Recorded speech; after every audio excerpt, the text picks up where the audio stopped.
Assalamualaikum warahmatullahi wabarakatuh. Halo teman-teman, apa kabar? Semoga semuanya baik-baik saja dan semoga kita selalu berada dalam lindungan Allah Subhanahu wa taala. Sebelumnya saya ucapkan terima kasih kepada Ibu Husna Lutfia MPD karena telah memberikan tugas ini sehingga bisa menambah wawasan dan pengetahuan mengenai beberapa surah yang ada di dalam Al-Qur'an yang akan kita bahas nanti.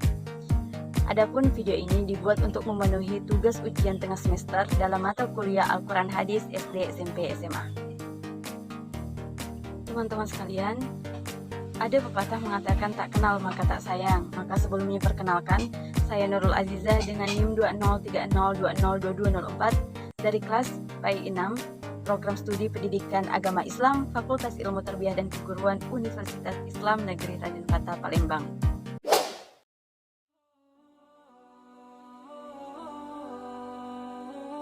Baiklah teman-teman, pertama-tama kita akan membahas mengenai surah Al-Fatihah. Al-Fatihah ini memiliki arti yaitu pembukaan. Kenapa dinamakan pembukaan? Karena surah Al-Fatihah merupakan surah pertama di dalam Al-Quran. Surah Al-Fatihah ini tergolong dalam surah Makkiyah karena diturunkan di kota Mekah. Surah Al-Fatihah memiliki 7 ayat dan juga surah Al-Fatihah merupakan surah pertama yang diturunkan secara utuh di antara surah-surah yang ada di dalam Al-Quran. Adapun surah Al-Fatihah berbunyi sebagai berikut. A'udzu billahi minasyaitonir rajim. Bismillahirrahmanirrahim. Alhamdulillahi rabbil alamin. Arrahmanir rahim.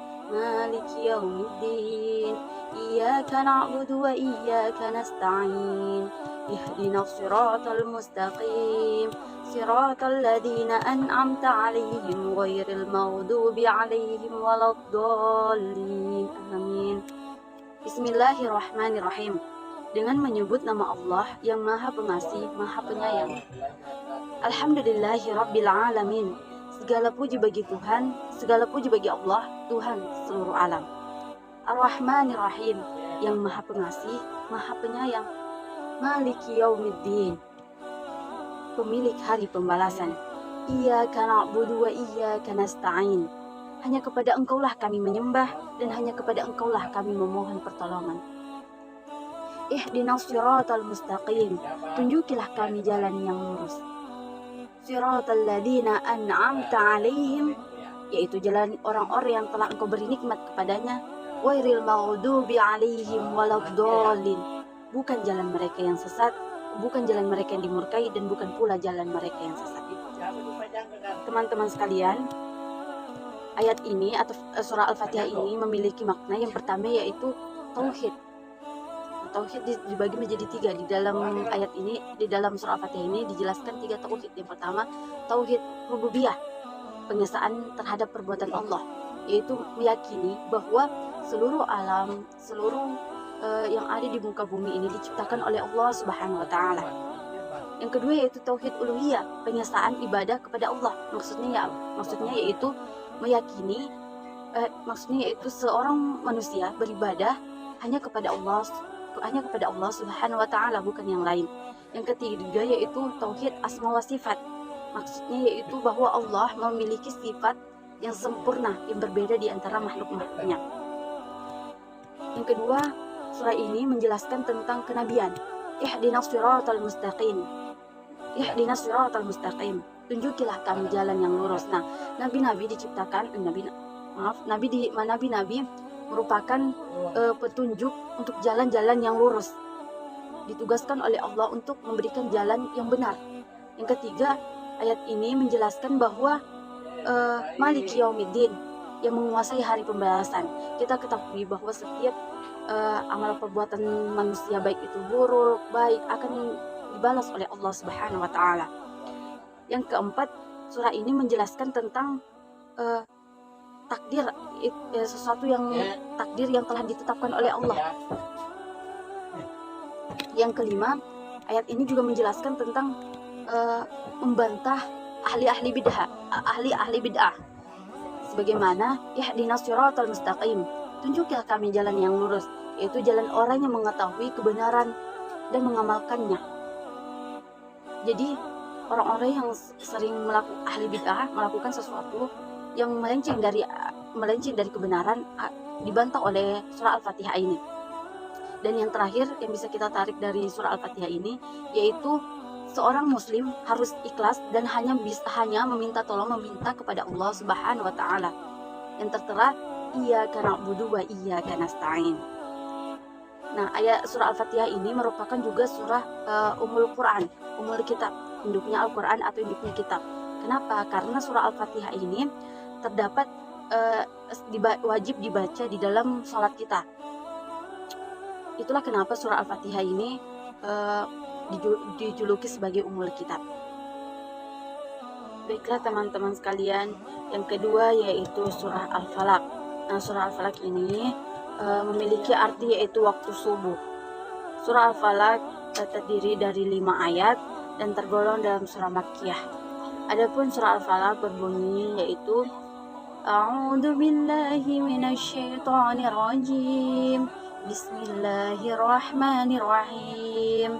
Qul a'udzu birabbil falaq min syarri ma khalaq wa min syarri ghasiqin idza waqab wa min syarri naffatsati fil 'uqad wa min syarri hasidin idza hasad. Qul a'udzu birabbil falaq. Aku berlindung kepada Allah yang menguasai subuh atau fajar. Min syarri ma khalaq, dari kejahatan makhluknya yang dia ciptakan. Wa min syarri ghasiqin idza waqab, dan dari kejahatan apabila telah gelap gulita. Wa min syarri naffatsati fil 'uqad, dan dari kejahatan perempuan-perempuan penyihir yang meniup pada buhul-buhul talinya. Wa min syarri ghasiqin idza waqab, dan dari kejahatan orang yang dengki apabila dia dengki. Nah, ayat ini menjelaskan tentang kewajiban memohon kepada Allah dari kejahatan makhluk-makhluk ciptaannya. Baik itu dari kejahatan dirinya sendiri yang sebagai makhluk ciptaan Allah, yang kedua dari kejahatan penyihir-penyihir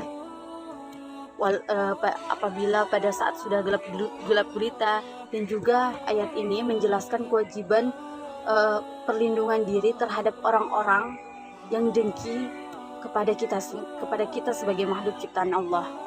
Surah Al-Falaq ini mewajibkan kita sebagai makhluk ciptaan Allah untuk meminta kepada Allah. Sebagaimana tadi telah dijelaskan di dalam surah Al-Fatihah, seorang manusia hanya diwajibkan untuk memohon kepada Allah Subhanahu wa taala, bukan kepada yang lain. Baiklah teman-teman sekalian, yang ketiga kita akan membahas mengenai surah Al-Kafirun. Surah Al-Kafirun diturunkan di kota Mekah sehingga tergolong dalam surah Makkiyah. Surah Al-Kafirun terdiri dari 6 ayat dan memiliki arti yaitu toleransi antar umat beragama. Adapun bunyi surah Al-Kafirun yaitu sebagai berikut. A'udzu billahi minasyaitonir rajim. Bismillahirrahmanirrahim. Qul ya ayyuhal kafirun la a'budu ma ta'budun wa la antum abiduna ma a'bud wa la ana 'abidu ma abattum wa la antum abiduna ma a'bud. Lakum dinukum waliyadin. Adapun artinya, Qul ya ayyuhal kafirun.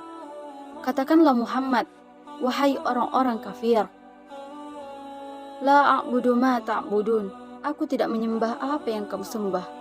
Wala antum abiduna ma a'bud. Dan kamu bukan penyembah apa yang aku sembah. Wala ana abidu ma abattum. Dan aku tidak pernah menyembah apa yang kamu sembah. Wala antum abiduna ma a'bud, dan kamu tidak pula pernah menyembah apa yang aku sembah. Lakum dinukum waliyadin, untukmu agamamu dan untukku agamaku. Nah, teman-teman sekalian, ayat ini menjelaskan tentang larangan untuk saling bertoleransi mengenai akidah. Dan ini kewajiban seorang muslim untuk tidak menukar-nukar atau menukar kepercayaannya dengan kepercayaan agama lain. Atau dengan kata lain, surah ayat ini menjelaskan tentang menolak secara tegas ajakan kaum Quraisy untuk menyembah berhala walaupun hanya sesaat, dan juga menunjukkan perbedaan agama Muslim dengan agama-agama yang lain. Yang ketiga, menunjukkan pula atau menegaskan pula bahwa agama Islam itu suatu akidah tidak bisa dikompromikan. Yang keempat yaitu menegaskan bahwa ayat ini menegaskan bahwa Rasulullah hanya menyembah Allah Subhanahu wa taala. Dan juga ayat ini menjelaskan secara tegas bahwa seseorang tidak boleh mengajak secara paksa untuk meyakini akidah orang lain ataupun akidah kita sendiri. Baiklah, selanjutnya yaitu surah Al-Ma'un. Nah, surah Al-Ma'un ini diturunkan di kota Mekah, jadi tergolong dalam surah Makkiyah. Surah Al-Ma'un terdiri dari 7 ayat dan memiliki arti yaitu bantuan berharga. Adapun dalil atau firman Allah tentang surah Al-Ma'un ini, A'udzu billahi minasyaitonir rajim. Bismillahirrahmanirrahim. Ara'aital ladzi yukadzibu biddin, fadzalikal ladzi yad'ul yatim wa la yahuddu 'ala ta'amil miskin. Fawailul lil musallin الذين هم عن صلاتهم ساهون الذين هم يراءون ويمنعون الماعون. Adapun artinya, Ara'aital ladzi yukadzibu biddin, tahukah kamu orang-orang yang mendustakan agama? Fadzalikal ladzi yad'ul yatim, maka itulah orang-orang yang menghardik anak yatim. Wala yahuddu ala ta'amil miskin, dan tidak mendorong memberi makan orang miskin. Fawailul lil musallin, maka celakalah orang-orang yang sholat. Alladzina hum an sholatihim sahun, yaitu orang-orang yang lalai dalam sholatnya. Alladzina hum yura'un, yang berbuat riya. Wa yamna'unal ma'un, dan enggan memberi sedekah atau bantuan. Jadi ayat ini menjelaskan tentang ciri-ciri orang yang mengingkari hari akhir dan ciri-ciri orang yang munafik, atau dengan kata lain ciri-ciri orang yang mendustakan agama. Karena di dalam surah Al-Ma'un ini dijelaskan bahwa larangan untuk menghardik anak yatim. Anak yatim yaitu anak yang ditinggal mati oleh salah seorang kedua orang tuanya. Dan yang kedua, ayat ini menjelaskan tentang orang yang tidak memberi makan terhadap orang miskin. Kita tahu di setiap harta kita punya hak orang lain, dan kita sebagai umat muslim diwajibkan untuk saling menolong satu dengan yang lainnya. Dan yang ketiga, ayat ini menjelaskan mengenai orang yang lalai dalam sholatnya. Dan yang keempat, ayat ini menjelaskan tentang orang yang sholatnya ria atau melakukan ibadah kepada Allah tetapi hanya untuk mendapatkan pujian dari makhluk ciptaan Allah yang lainnya. Kita tahu wa ma khalaqtul jinna wal insa illa liya'buduh.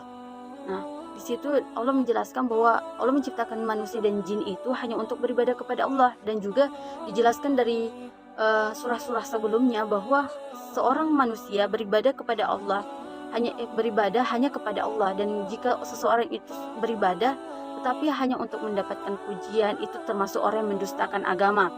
Dan yang terakhir, ayat surah ini menjelaskan tentang orang yang enggan memberi bantuan. Nah, itulah ciri-ciri orang yang mendustakan agama.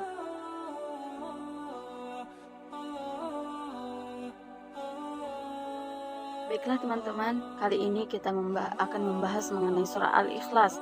Nah, surah Al-Ikhlas ini diturunkan di kota Mekah, sehingga tergolong dalam surah Makkiyah. Surah Al-Ikhlas ini terdiri dari 4 ayat, dan surah Al-Ikhlas membahas mengenai konsep keesaan Allah Subhanahu wa taala. Adapun bunyi surah Al-Ikhlas, A'udzu billahi minasyaitonir rajim. Bismillahirrahmanirrahim. Qul huwallahu ahad, Allahus samad, lam yalid wa lam yulad wa lam yakul lahu kufuwan ahad. Qul huwallahu ahad. Katakanlah Muhammad, dialah Allah yang Maha Esa. Allahus samad. Allah tempat meminta segala sesuatu. Lam yalid wa lam yulad. Allah tidak beranak dan tidak pula diperanakkan. Walam yakul lahu kufuwan ahad. Dan tidak ada sesuatu yang setara dengannya. Jadi, teman-teman sekalian, surah Al-Ikhlas ini menjelaskan mengenai konsep keesaan Allah. Disinilah menjelaskan bahwa Allah lah tempat kita meminta. Allah itu Maha Esa, tidak ada yang setara dengannya. Dan juga surah Al-Ikhlas ini menjelaskan bahwa tidak ada sekutu kecuali Allah. Dan juga surah ini menjelaskan bahwa Allah itu tidak beranak dan tidak pula diperanakkan. Teman-teman, selanjutnya kita akan membahas mengenai surah An-Nasr. Surah An-Nasr ini merupakan surah ke-110 di dalam Al-Quran. Dan surah ini terdiri dari 3 ayat dan tergolong dalam surah Madaniyah. Kenapa disebutkan tergolong dalam surah Madaniyah?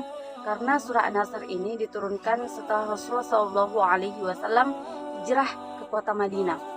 Surah ini juga memiliki arti yaitu pertolongan. Maksudnya yaitu suatu janji Allah akan adanya pertolongan dan umat muslim akan meraih kemenangan dalam peristiwa Fatu Mekah atau penaklukan kota Mekah. Adapun surah An-Nasr ini berbunyi sebagai berikut. A'udzu billahi minasyaitonir rajim. Bismillahirrahmanirrahim. Idza jaa nasrullahi wal fath wa ra'aitan nasa yadkhuluna fi dinillahi afwaja fasabbih bihamdi rabbika wastaghfirhu innahu kana tawwaba. Yang artinya, apabila telah datang pertolongan Allah dan kemenangan, dan engkau melihat manusia berbondong-bondong masuk agama Allah, maka bertasbihlah dengan memuji Tuhanmu dan mohon ampunlah kepadanya. Sungguh Dia Maha Penerima Taubat. Teman-teman, surah An-Nasr ini menjelaskan mengenai kabar gembira yang Allah berikan kepada Rasulullah SAW. Kabar gembira yang pertama yaitu bahwa Allah akan memberikan pertolongan dan umat muslim akan meraih kemenangan dalam peristiwa Fatu Mekah atau penaklukan kota Mekah oleh umat Islam.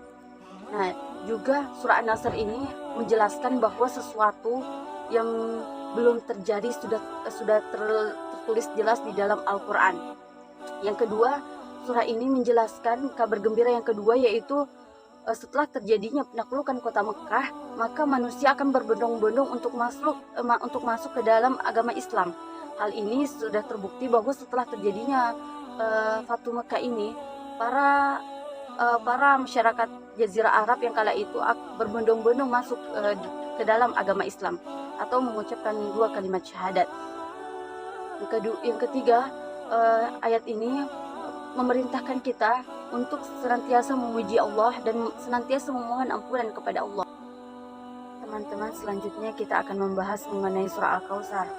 Surah Al-Kautsar ini merupakan surah ke-108 di dalam Al-Quran dan terdiri dari 3 ayat, dan juga surah Al-Kautsar ini merupakan surah terpendek di dalam Al-Quran. Surah Al-Kautsar ini termasuk dalam golongan surah Makkiyah, yaitu surah yang diturunkan sebelum Rasulullah SAW hijrah ke kota Madinah. Surah Al-Kautsar ini juga memiliki arti yaitu kenikmatan yang banyak.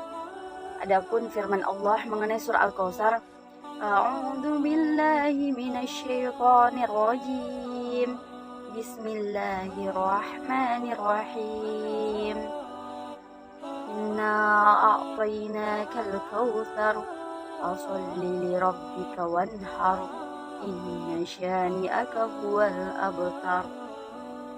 Yang artinya yaitu, sungguh kami telah memberimu Muhammad nikmat yang banyak, maka laksanakanlah sholat karena Tuhanmu dan berkurbanlah sebagai ibadah dan mendekatkan diri kepada Allah. Sungguh orang-orang yang membencimu dialah orang yang terputus dari rahmat Allah Subhanahu wa taala. Jadi teman-teman, surah Al-Kautsar ini menjelaskan mengenai karunia Allah Subhanahu wa taala yang amat berlimpah yang telah Allah memberikan kepada Rasulullah sallallahu alaihi wasallam dan juga kepada kita. Dan juga di dalam surah Al-Kautsar ini dijelaskan suatu kewajiban, yaitu sholat, dan juga suatu kewajiban yaitu berkurban sebagai bentuk mendekatkan diri kepada Allah dan sebagai bentuk beribadah kepada Allah Subhanahu wa taala. Dan juga surah Al-Kautsar ini menjelaskan mengenai celaan bagi orang-orang yang membenci Rasulullah sallallahu alaihi wasallam. Kemudian kita memasuki materi mengenai surah Al-Fil. Nah, surah Al-Fil ini merupakan surah ke-105 di dalam Al-Quran.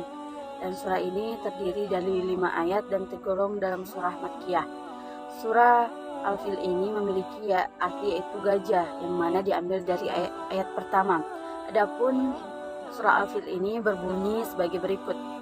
A'udzu billahi minasyaitonir rajim. Bismillahirrahmanirrahim. Alam tara kaifa fa'ala rabbuka bi ashabil fil. Alam yaj'al kaidahum fi tadlil. Wa arsala 'alaihim tayran ababil. Tarmihim bihijaratin min sijil. Faj'alahum ka'asfin ma'kul. Yang artinya yaitu, tidakkah engkau Muhammad perhatikan bagaimana Tuhanmu telah bertindak terhadap pasukan bergajah?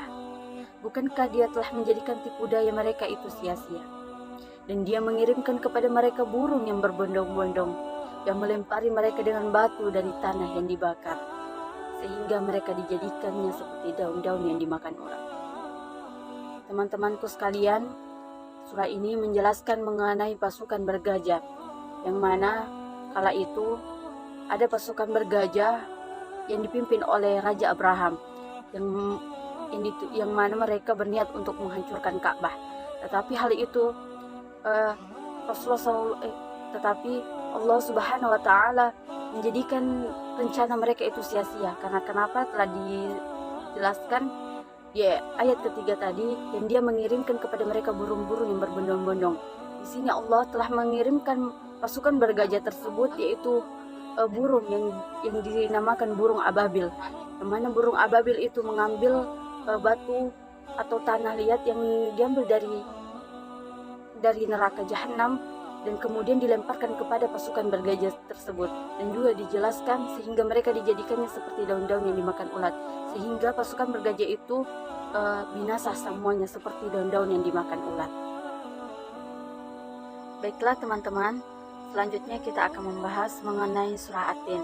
Nah, surah At-Tin ini merupakan surah ke-95 di dalam Al-Quran dan terdiri dari 8 ayat. Surah At-Tin sendiri tergolong dalam surah Makkiyah. Adapun At-Tin diambil dari ayat pertama surah At-Tin ini. Allah Subhanahu wa taala berfirman, A'udzu billahi minasyaitonir rajim. Bismillahirrahmanirrahim. Wat-tini waz-zaitun wa turi sinin wa hadzal baladil amin. Laqad khalaqnal insana fi ahsani taqwim.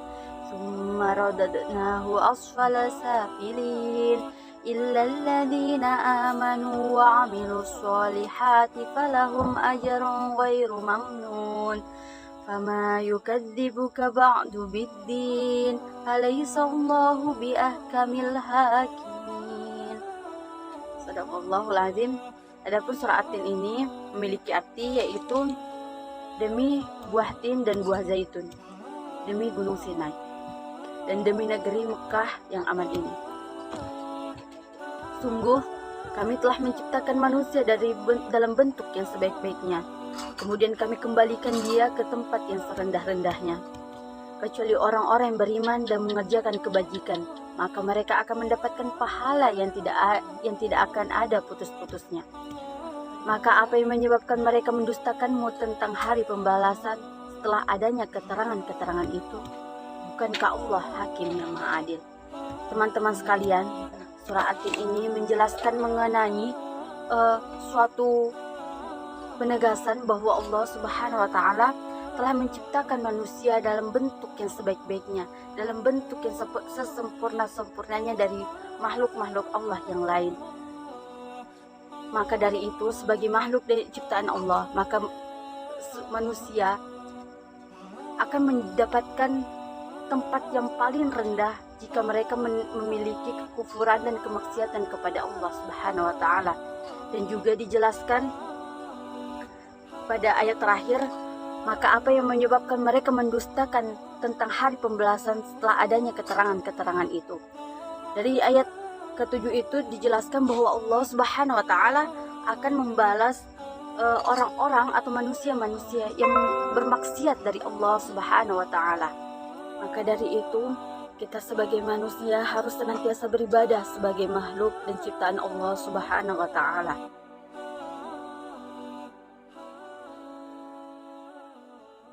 Baiklah teman-teman, selanjutnya kita akan membahas mengenai surah Al-Mujadilah ayat 11. Sebelumnya, surah Al-Mujadilah merupakan surah ke-58 di dalam Al-Quran dan tergolong dalam surah Madaniyah. Surah Al-Mujadilah ini juga merupakan surah yang memiliki arti yaitu wanita yang mengajukan gugatan. Adapun firman Allah mengenai surah Al-Mujadilah ayat 11 yaitu A'udzu billahi minasyaitonir rajim. Bismillahirrahmanirrahim. Ya ayyuhalladzina amanu idza qila lakum tafassahu fil majalisi fafsahu yafsahillahu lakum wa idza qila anshudhu fanshudhu yarfa'illahu alladhina amanu minkum walladhina utul ilma darajat wallahu bima ta'maluna khabir. Yang artinya, wahai orang-orang yang beriman, apabila dikatakan kepadamu berilah kelapangan di dalam majelis-majelis, maka lapangkanlah. Niscaya Allah akan memberikan kelapangan untukmu. Dan apabila dikatakan berdirilah kamu, maka berdirilah. Niscaya Allah akan mengangkat derajat orang-orang yang beriman di antaramu dan orang-orang yang diberi ilmu beberapa derajat. Dan Allah Maha mengetahui terhadap apa yang kamu kerjakan. Teman-teman, sebelum kita membahas isi kandungan surah Al-Mujadilah ini, saya akan menjelaskan terlebih dahulu sebab turunnya surah Al-Mujadilah ayat 11 ini, di mana surah ini dijelaskan bahwasanya pada saat itu Rasul melakukan pertemuan untuk menghormati para pahlawan yang gugur di perang Badar antara kaum Muhajirin dan kaum Ansor pada saat itu, di mana pertemuan itu dilakukan di tempat yang sempit. Lalu para pahlawan ada yang datang terlambat sehingga dia tidak memiliki tempat untuk duduk di dalam majelis tersebut, dan tidak ada yang memberikan dia tempat duduk di dalam majelis tersebut, sehingga Rasulullah SAW menyuruh orang yang di sampingnya untuk berdiri, walaupun dengan muka yang terpaksa mereka pun berdiri, dan para pahlawan itu disuruh untuk duduk di samping Rasulullah SAW. Maka kembali lagi di dalam surah Al-Mujadilah ayat 11 bahwa dikatakan perintah Allah untuk orang-orang agar menghadiri majelis-majelis, baik itu majelis ilmu dan lain sebagainya. Dan juga dijelaskan bahwasanya apabila dikatakan berdirilah kamu, maka berdirilah. Jadi ketika Rasulullah memerintahkan untuk berdiri, maka orang-orang tersebut maka berdirilah dengan ikhlas. Dan juga orang-orang yang memiliki ilmu akan diangkat derajatnya oleh Allah Subhanahu wa taala. Contohnya tadi orang-orang yang pahlawan yang terlambat datang akan diangkat derajatnya oleh Allah Subhanahu wa taala, baik itu di dunia maupun di akhirat. Dan juga pada saat itu ketika Rasulullah menyuruh orang-orang yang berdiri itu dilakukan oleh orang kafir untuk memfitnah Rasulullah agar memfitnah Rasulullah bahwasanya Rasulullah itu tidak melakukan keadilan. Dan juga pada saat itu sehingga turunlah ayat ini untuk menjelaskan bahwasanya orang yang berilmu, orang yang memiliki ilmu dengan cara yang benar akan diangkat derajatnya oleh Allah Subhanahu wa taala. Baiklah teman-teman, selanjutnya kita akan membahas mengenai surah Ar-Rahman ayat 33. Nah, surah Ar-Rahman merupakan surah ke-55 di dalam Al-Quran, dan juga surah Ar-Rahman merupakan surah merupakan surah yang memiliki ayat yang terdiri dari 78 ayat. Surah Ar-Rahman sendiri termasuk dalam golongan surah Makkiyah dan juga memiliki arti yaitu yang Maha Pemurah. Adapun firman Allah, A'udzubillahi minasyaitonirrajim, Bismillahirrahmanirrahim. Ya ma'asyaral jinni wal insi in istata'tum an tanfudhu min aqtaris samawati wal ardi fanfudhu la tanfudhuna illa bisultan. Yang artinya, wahai golongan jin dan manusia, jika kamu sanggup menembus atau melintasi penjuru langit dan bumi, maka lintasilah. Kamu tidak akan menembusnya kecuali dengan kekuatan. Maksud dari ayat ini yaitu yang mana Allah mempersilahkan golongan jin dan manusia untuk melintasi langit dan bumi. Tetapi mereka tidak akan mampu untuk melintasinya kecuali dengan kekuatan Allah, yaitu dengan ilmu. Dan juga ayat ini menjelaskan bahwa dimanapun dan kapanpun jin dan manusia berada, mereka tidak akan bisa terhindar dari hukuman dan perintah Allah Subhanahu wa Ta'ala. Baiklah teman-teman sekalian, selanjutnya kita akan membahas mengenai surah An-Nisa ayat 8 dan surah An-Nisa ayat 146. Nah, sebelumnya surah An-Nisa ini merupakan surah ke-176 di dalam Al-Quran dan tergolong dalam surah Madaniyah, yaitu surah yang diturunkan setelah Rasulullah SAW hijrah ke kota Madinah. Surah An-Nisa ini juga merupakan surah yang memiliki arti yaitu wanita. Kenapa dikatakan wanita? Karena surah An-Nisa ini menjelaskan karena di dalam surah An-Nisa ini banyak hal-hal yang membahas mengenai wanita, dan juga surah An-Nisa ini merupakan surah yang paling banyak membahas mengenai wanita di antara surah-surah yang ada di dalam Al-Quran. Adapun kita akan membahas yang pertama-tama yaitu surah An-Nisa ayat 8. Adapun firman Allah, A'udzubillahi minasyaitonirrajim, Bismillahirrahmanirrahim. Wa idza hadaral qismata ulul qurba wal yatama wal masakin wa qulu lahum qawlan ma'rufa. Yang artinya, dan apabila sewaktu pembagian itu hadir kerabat, anak yatim, dan orang miskin, maka berilah mereka dari harta itu sekedarnya, dan ucapkanlah kepada mereka perkataan yang baik. Nah, teman-teman, di dalam surah An-Nisa ayat 8 ini kita dijelaskan untuk bersikap saling silaturahmi, dan juga dijelaskan pula di dalam surah An-Nisa ini, dan apabila sewaktu pembagian itu dihadiri kerabat, maksudnya di sini pembagian harta warisan. Di dalam pembagian harta warisan itu dihadiri kerabat, anak yatim, orang-orang miskin, maka hendaknya warisan itu diberikan dalam bentuk sedekah, bukan dalam bentuk dalam bentuk warisan kepada kerabat, yaitu kepada yang pertama yaitu kerabat. Kerabat di sini bukan orang-orang yang termasuk golongan orang-orang yang menerima warisan tersebut. Yang kedua yaitu anak yatim. Dan yang ketiga yaitu orang miskin. Nah, kita berhak untuk memberikan sedekah kepada mereka, terlebih lagi jika warisan yang ditinggalkan oleh si mayit itu memiliki warisan yang banyak. Maka kita diperintahkan untuk memberikan sebagian atau mensedekahkan sebagian kepada kerabat, anak yatim, dan orang-orang miskin. Dan juga di dalam surah An-Nisa ayat 8 kita diperintahkan untuk saling bertutur kata yang baik. Teman-teman sekalian, selanjutnya kita akan membahas mengenai surah An-Nisa ayat 146. Allah Subhanahu wa Ta'ala berfirman, A'udzubillahi minasyaitonirrajim, Bismillahirrahmanirrahim. Illal ladzina tabu wa aslahu wa i'tasamu billahi wa akhlasu dinahum lillahi fa ulaika ma'al mu'minin wa sawfa yu'tillahul mu'minina ajran 'azima. Yang artinya, kecuali orang-orang yang bertobat dan mengadakan perbaikan dan berpegang teguh pada agama Allah dan tulus ikhlas mengerjakan agama mereka karena Allah, maka mereka itu adalah bersama-sama orang-orang yang beriman, dan kelak Allah akan memberikan kepada orang-orang yang beriman pahala yang besar. Nah, teman-teman sekalian, dari ayat An-Nisa ayat 146 ini dapat kita mengambil pemahaman bahwasanya surah ini Allah Subhanahu wa Ta'ala memerintahkan kita untuk bertobat terlebih lagi orang-orang yang ingkar dari jalan Allah. Allah masih menerima tobat mereka selama mereka belum menemui ajalnya. Nah, juga dijelaskan pula jika mereka bertobat karena Allah dan ikhlas bertobat dan melakukan ibadah karena Allah dan ikhlas melakukan ibadah sebagaimana firman Allah, wa ma khalaqatul jinna wal insa illa liya'budun. Tidak aku ciptakan jin dan manusia kecuali untuk menyembah, beribadah kepadaku. Maka ketika kita ikhlas beribadah kepada Allah, maka kita akan dikumpulkan bersama orang-orang yang beriman dan juga orang-orang yang ikhlas beribadah kepada Allah dan hanya untuk Allah, maka mereka akan mendapatkan pahala yang amat besar. Maka dari itu teman-teman, mari kita untuk senantiasa beribadah dan ikhlas melaksanakan ibadah kepada Allah dan tidak menyembah sesembahan selain Allah Subhanahu wa taala.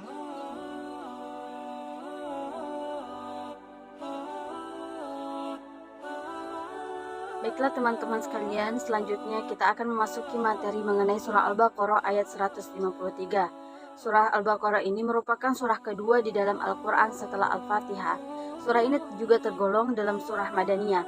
Surah Al-Baqarah ini juga merupakan surah yang memiliki ayat terbanyak di antara surah-surah yang ada di dalam Al-Quran, yaitu sekitar 286 ayat. Dan juga surah Al-Baqarah ini memiliki arti yaitu sapi betina. Kenapa dikatakan sapi betina?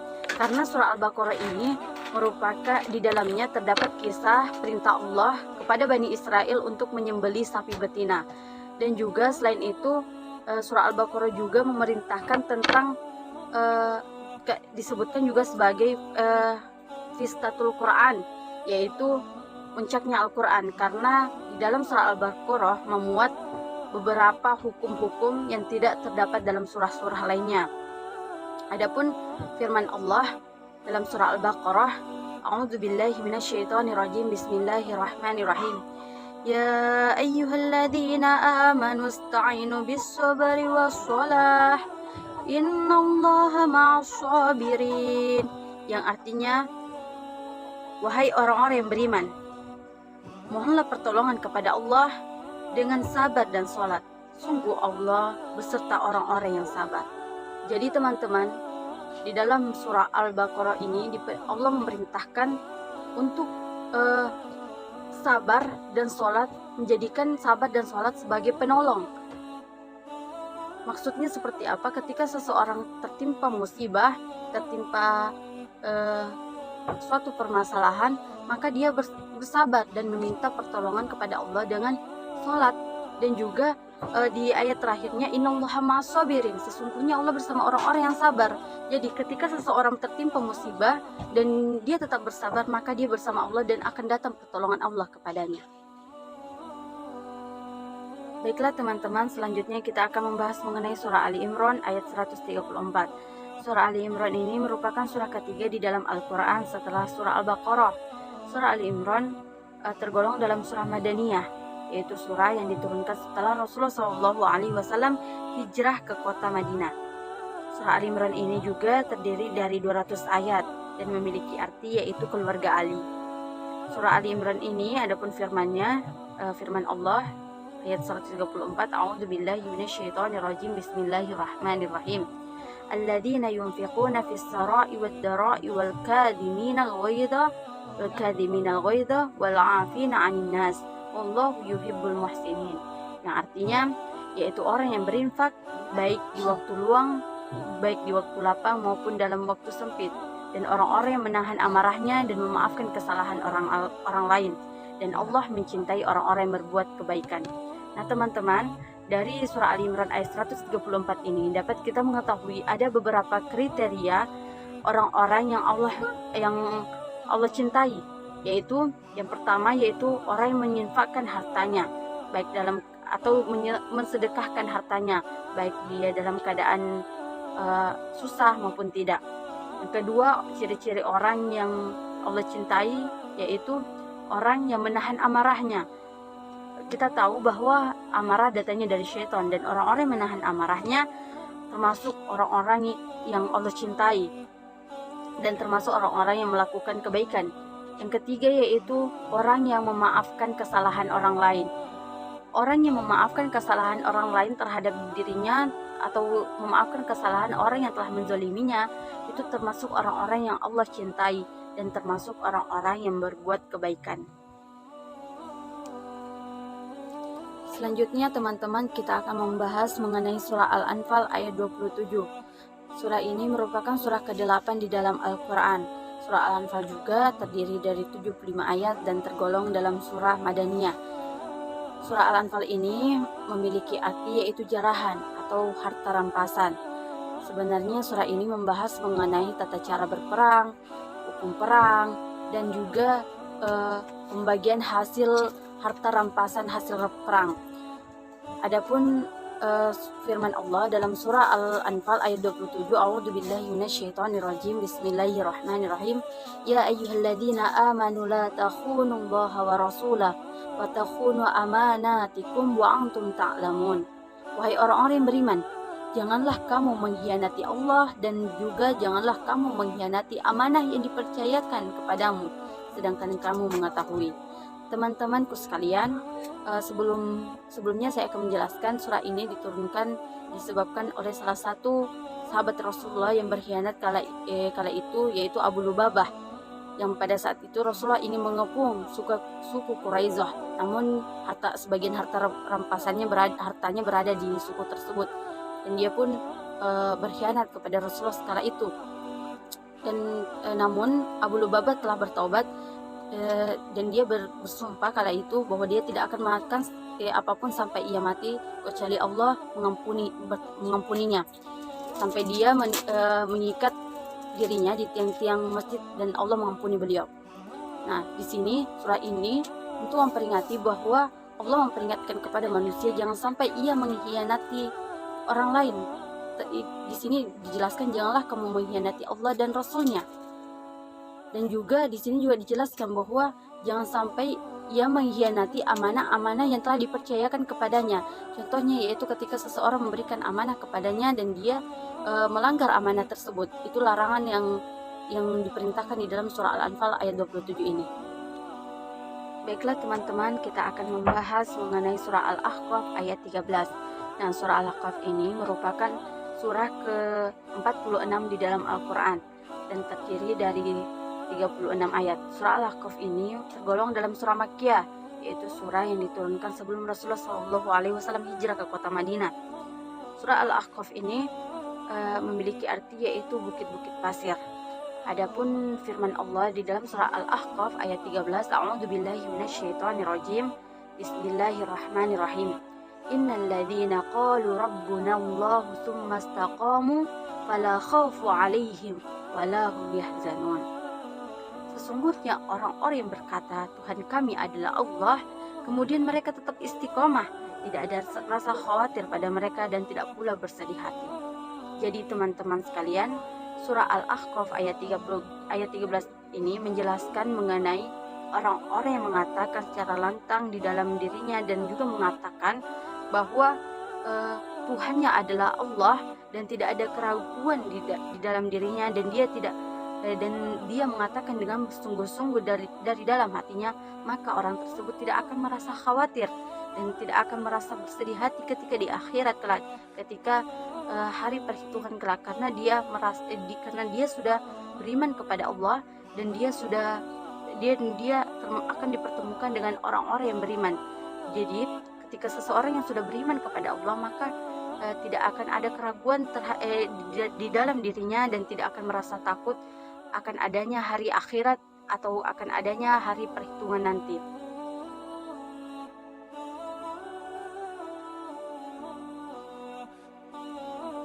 Teman-teman sekalian, selanjutnya kita memasuki materi mengenai surah Al-Furqan ayat 63. Teman-teman, sebelumnya surah Al-Furqan ini merupakan surah ke-25 di dalam Al-Quran dan terdiri dari 77 ayat dan tergolong dalam surah Makkiyah. Surah Al-Furqan ini memiliki arti yaitu pembeda. Pembeda maksud di dalam surah Al-Furqan ini yaitu Al-Quran yang dimaksud sebagai pembeda. Adapun firman Allah di dalam surah Al-Furqan ayat 63 ini, A'udzubillahi minasyaitonirrajim, Bismillahirrahmanirrahim. wa ibadur rahmanil ladzi yamshuna 'alal ardi hauna wa idza khatabahumul jahiluna qalu salama. Adapun hamba-hamba Tuhan yang Maha Pengasih itu adalah orang-orang yang berjalan di bumi dengan rendah hati, dan apabila orang-orang bodoh menyapa mereka dengan kata-kata yang menghina, mereka mengucapkan salam. Teman-teman sekalian, surah Al-Furqan ini menjelaskan kepada kita semua bahwa ada beberapa hamba-hamba Allah yang Maha Pengasih, yaitu ibadur rahmani, yaitu hamba-hamba Allah yang ibadur rahmani yang Maha Pengasih ini adalah orang yang ketika berjalan atau ketika menampakkan kakinya di muka bumi, dia rendah diri, rendah hati, dan dia tidak menyombongkan diri terhadap apa yang ia miliki.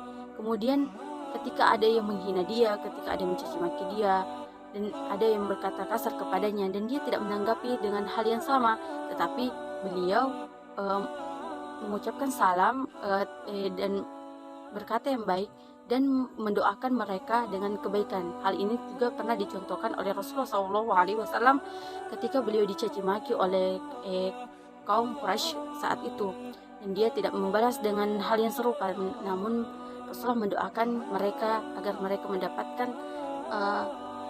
mendapatkan ampunan dari Allah Subhanahu wa taala.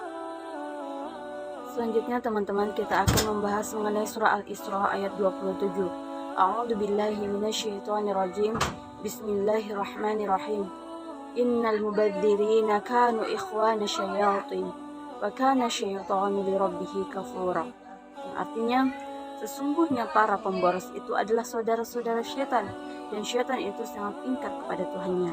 Jadi teman-teman, surah Al-Isra ini ayat 27 ini membahas mengenai larangan untuk berbuat boros, dan orang-orang yang melakukan pemborosan itu saudara-saudara syaitan, dan syaitan itu sangat ingkar kepada Tuhannya. Karena kenapa? Karena syaitan itu mengingkari nikmat-nikmat yang telah Allah berikan kepadanya. Nah, jadi orang-orang yang melakukan pemborosan, maka dia termasuk dari teman-temannya syaitan, karena dia tidak mensyukuri nikmat yang telah Allah berikan kepadanya. Adapun selanjutnya kita akan membahas mengenai surah An-Nahl ayat 114. A'udzu billahi minasyaitonir rajim. Bismillahirrahmanirrahim. Fakulu mimma razaqakumullahu halalan thayyiban washkuru ni'matallahi in kuntum iyyahu ta'budun.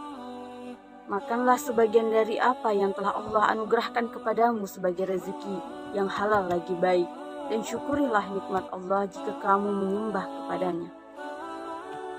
Surah An-Nahl ayat 114 ini menjelaskan tentang kita diperintahkan untuk memakan makanan yang telah Allah berikan kepada kita, nikmat yang telah Allah berikan kepada kita yang halal lagi baik, dan setiap nikmat yang telah Allah berikan kepada kita yaitu berupa rezeki, kita harus syukuri, dan juga kita harus senantiasa menyembah Allah Subhanahu wa taala sebagai bentuk kesyukuran kita itu. Teman-teman sekalian, selanjutnya kita akan membahas mengenai surah Al-Maidah ayat 90 sampai 91. Adapun firman Allah, A'udzu billahi minasyaitonir rajim. Bismillahirrahmanirrahim. Ya ayyuhalladzina amanu innamal khamru wal maisiru wal ansabu wa azlamu rijsun min amali syaitani fajtanibuhu la'allakum tuflihun. Yang artinya, wahai orang-orang yang beriman, sesungguhnya minuman keras, berjudi, berkurban untuk berhala, dan mengundi nasib dengan anak panah adalah perbuatan keji dan termasuk perbuatan syaitan. Maka jauhilah perbuatan-perbuatan itu agar kamu beruntung. Adapun firman Allah ayat 91, Innama yuridu syaitanu ayyuqi'a bainakumul adawata wal baghdha'i fil khamri wal maisiri wa yasuddakum an dzikrillahi wa 'anis salati fahal antum muntahun. Dengan minuman keras dan judi itu, syaitan hanyalah bermaksud menimbulkan permusuhan dan kebencian di antara kamu dan menghalangi kamu dari mengingat Allah dan melaksanakan sholat. Maka tidakkah kamu mau berhenti? Teman-teman, surah Al-Maidah ayat 90 dan 91 ini menjelaskan yang pertama-tama, di ayat 90 menjelaskan ada beberapa perbuatan-perbuatan keji dan termasuk perbuatan-perbuatan syaitan. Yaitu yang pertama yaitu berjudi. Yang pertama yaitu minuman keras atau khamar. Yang kedua berjudi. Yang ketiga berkurban untuk berhala. Dan yang keempat yaitu mengundi nasib. Perbuatan tersebut merupakan perbuatan-perbuatan keji dan termasuk perbuatan-perbuatan syaitan. Dan Allah memerintahkan kita untuk menjauhi perbuatan tersebut agar kita terselamatkan.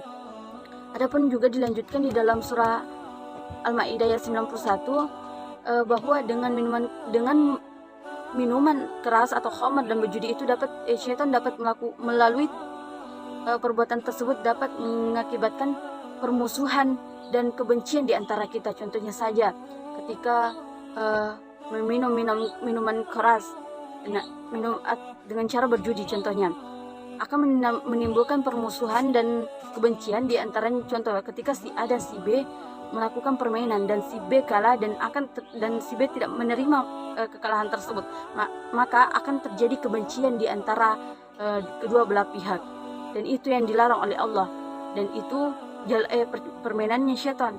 Dan kemudian dilanjutkan perbuatan tersebut juga menghalangi kita dari mengingat Allah dan melaksanakan sholat. Dan contohnya minuman keras atau minum khamar. Nah itu bisa karena minuman khamar dapat membuat kita melupakan apa yang kita alami, dan contohnya dan juga kita bisa melupakan mengingat Allah dan tidak melaksanakan sholat.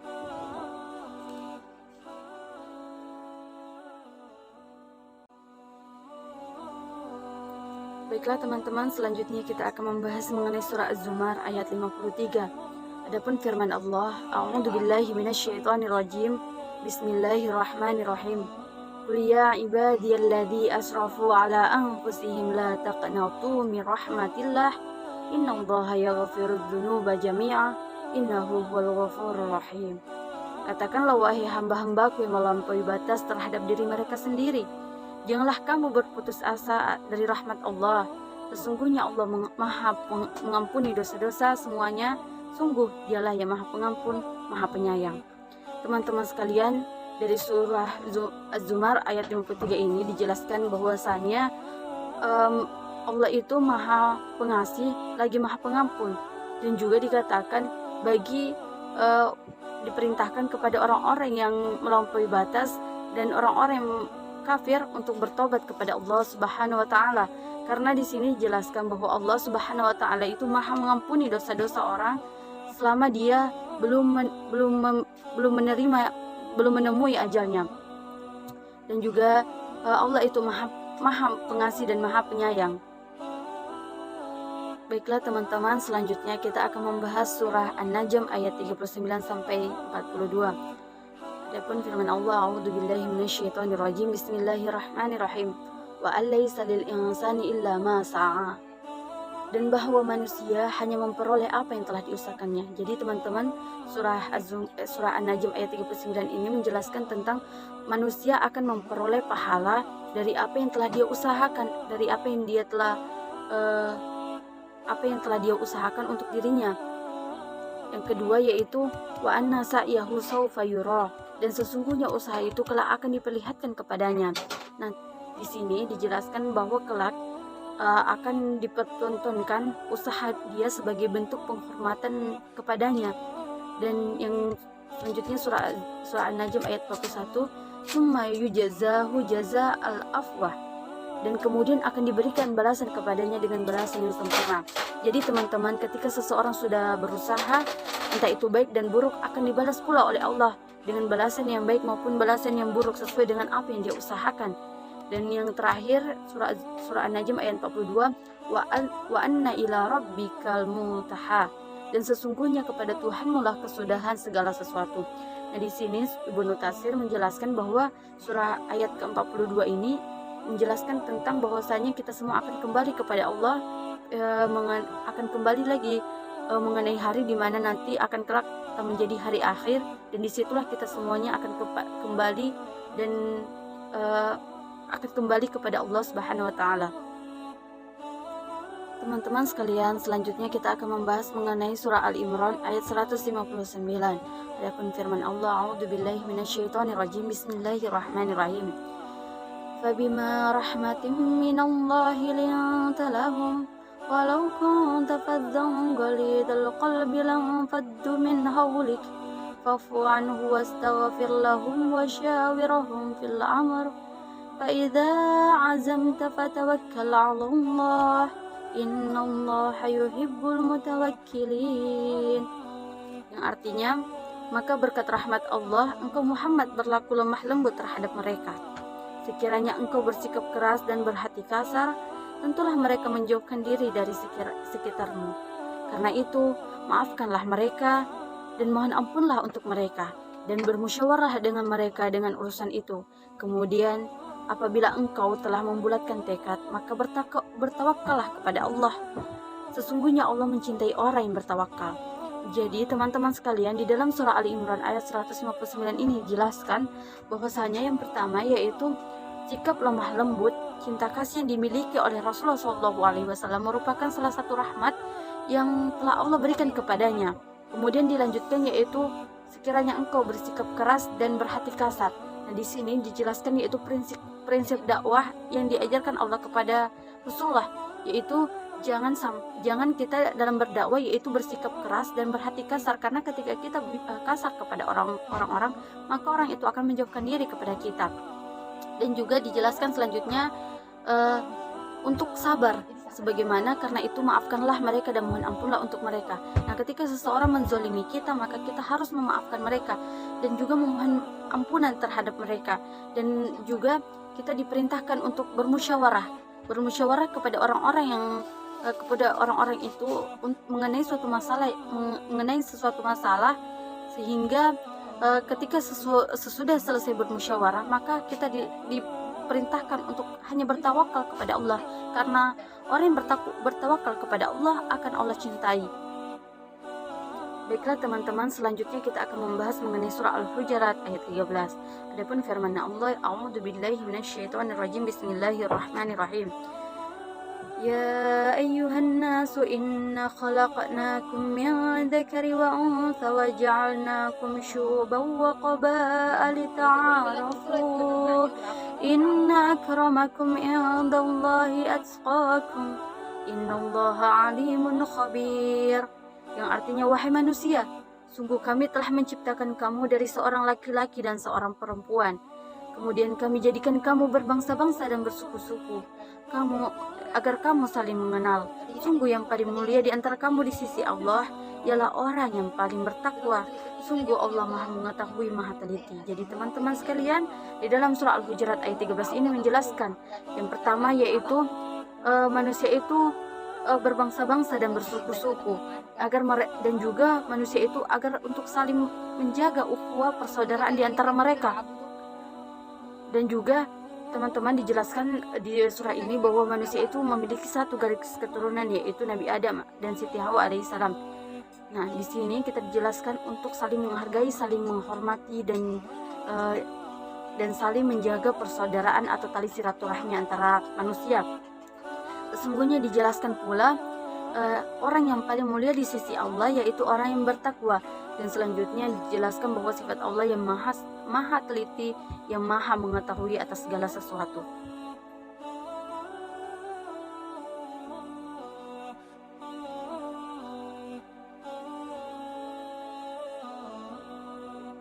Baiklah teman-teman, selanjutnya kita akan membahas mengenai surah Al-Anfal ayat 72. Adapun firman Allah, A'udzubillahi minasyaitonirrajim, Bismillahirrahmanirrahim. Innalladzina amanu wa hajaru wa jahadu bi amwalihim wa anfusihim fi sabilillahi walladzina awaw wa nasaru ulaika ba'duhum awliya'u ba'd والذين آمنوا ولم يهاجروا ما لكم من ولايتهم من شيء حتى يهاجروا وإن استنصروكم في الدين فعليكم نصر إلى على قوم بينكم وبينهم ميثاق والله بما تعملون بصير. Yang artinya sesungguhnya orang-orang yang beriman dan berhijrah serta berjihad dengan harta dan jiwanya pada jalan Allah, dan orang-orang yang memberikan tempat kediaman dan memberikan pertolongan kepada kaum muhajirin, mereka itu satu sama lain saling melindungi. Dan terhadap orang-orang yang beriman tetapi belum berhijrah, maka tidak ada kewajiban sedikit pun bagimu melindungi mereka sampai mereka berhijrah. Tetapi jika mereka meminta pertolongan kepadamu dalam urusan pembelaan agama, maka kamu wajib memberikan pertolongan kecuali terhadap kaum yang telah terikat perjanjian di antara kamu dengan mereka. Dan Allah Maha melihat apa yang kamu kerjakan. Teman-teman sekalian, dalam surah Al-Anfal ayat 72 ini menceritakan tentang pertolongan atau bantuan yang diberikan oleh sahabat Ansor yang kepada kaum muhajirin yang kala itu yang berhijrah dari kota Mekah ke kota Madinah. Di sini Allah menjelaskan bahwa mereka memberikan tempat kediaman, memberikan tempat tinggal kepada kaum muhajirin dan memberikan pertolongan kepada kaum muhajirin yang kala itu orang-orang yang beriman yang pindah dari kota Mekah ke kota Madinah. Dan juga yang saat itu mereka sama sekali tidak memiliki barang-barang apapun dan meninggalkan harta mereka di Mekah. Dan juga dilanjutkan, dan orang-orang yang beriman tetapi belum berhijrah maka tidak ada kewajiban sedikit pun. Nah, di sini dijelaskan bahwa orang-orang Mekah, orang-orang yang beriman atau pengikut Rasulullah kala itu yang belum berhijrah ke kota Madinah, maka sahabat Ansor kala itu tidak ada kewajiban untuk melindungi mereka. Tetapi jika sahabat Ansor kaum Quraisy kali itu yang beriman meminta perlindungan kepada kaum Ansor, maka mereka wajib memberikan pertolongan dalam perihal persoalan agama yang dalam tanda kutip yang tidak terikat oleh perjanjian apapun. Di sini Allah menjelaskan, menekankan bahwa Allah itu Maha melihat apa yang mereka kerjakan. Teman-teman sekalian, yang terakhir kita akan membahas mengenai surah Al-Hujurat ayat 12. Adapun firman Allah, A'udzubillahi minasyaitonirrajim, Bismillahirrahmanirrahim. يا أيها الذين آمنوا اجتنبوا كثيرا من الظن إن بعد الظن إثم ولا تجسسوا ولا يغتب بعضكم بعضا أيحب أحدكم أن يأكل لحم أخيه ميتا فكرهتموه واتقوا الله إن الله tawwabur rahim. Yang artinya, wahai orang-orang yang beriman, jauhilah banyak dari prasangka, sesungguhnya sebagian dari prasangka itu dosa. Dan janganlah kamu mencari-cari kesalahan orang lain, dan janganlah ada di antara kamu yang menggunjing sebagian dari yang lain. Apakah ada di antara kamu yang suka memakan daging saudaranya yang sudah mati? Tentu kamu merasa jijik. Dan bertakwalah kepada Allah, sesungguhnya Allah Maha penerima taubat, Maha penyayang. Teman-teman sekalian, di dalam surah Al-Hujurat ayat 12 ini Allah melarang atau menegaskan bahwa larangan agar manusia jangan berprasangka atau sering kita kenal dengan suudzon, karena suudzon itu merupakan sesuatu perbuatan dosa.